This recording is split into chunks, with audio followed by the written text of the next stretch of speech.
দুটি শিশুকে গাড়ি থেকে নামিয়ে পালানোর চেষ্টা করছিলেন এক যুবক। গ্রামবাসী ওই যুবককে শিশু অপহরণকারী সন্দেহে ধাওয়া করে আটক করে, পরে মারধর করে পুলিশের হাতে তুলে দেন। আটক যুবককে থানায় নেওয়ার পর পুলিশের জিজ্ঞাসাবাদে বেরিয়ে আসে চাঞ্চল্যকর তথ্য।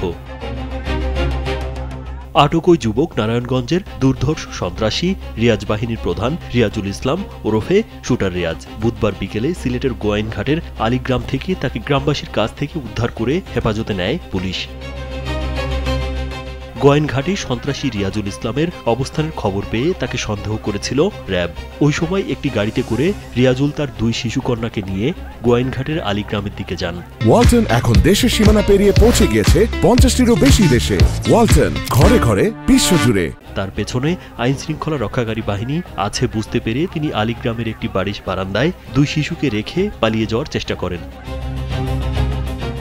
এ সময় 2 শিশুকে রেখে পালানোর ঘটনায় গ্রামবাসীর সন্দেহ হলে তাকে ধাওয়া করে আটক করেন। এক পর্যায়ে উত্তেজিত জনতা তাকে মারধর করেন। খবর পেয়ে গোয়াইনঘাট থানা পুলিশ ঘটনাস্থলে গিয়ে রিয়াজুল ও 2 শিশুকে উদ্ধার করে হেফাজতে নেয়। এ সময় রিয়াজুলের ব্যবহৃত গাড়িটিও জব্দ করা হয়।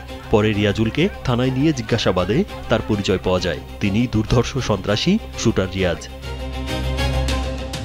গোয়াইনঘাট থানার ভারপ্রাপ্ত কর্মকর্তা মোহাম্মদ তরিকুল ইসলাম জানান, প্রাথমিকভাবে রিয়াজুলের বিরুদ্ধে 22টি মামলা রয়েছে।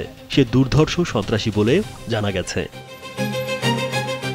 2022 সালে 6 এপ্রিল নারায়ণগঞ্জে অভিযান চালিয়ে তার সহযোগী সহ শুটার রিয়াজকে গ্রেপ্তার করেছিল র্যাব। তখন র্যাব জানিয়েছিল রিয়াজুল হত্যা সহ 15 মামলার আসামি। তিনি অন্তত 15টি সন্ত্রাসী দলের নেতৃত্ব দিয়ে আসছিলেন। নারায়ণগঞ্জের রূপগঞ্জ, সোনারগাঁ ও আশেপাশের এলাকায় রিয়াজুলের নেতৃত্বে তার সহযোগীরা বিভিন্ন দলে বিভক্ত হয়ে সন্ত্রাসী কর্মকাণ্ড চালিয়ে যাচ্ছিলেন। তাদের অপরাধমূলক কর্মকাণ্ডের মধ্যে রয়েছে জমি দখল, অবৈধ বালু ভরাট, মাটি কাটার ব্যবসা নিয়ন্ত্রণ, চাঁদাবাজি, ছিনতাই, ডাকাতি, অপহরণ ও মাদক ব্যবসা।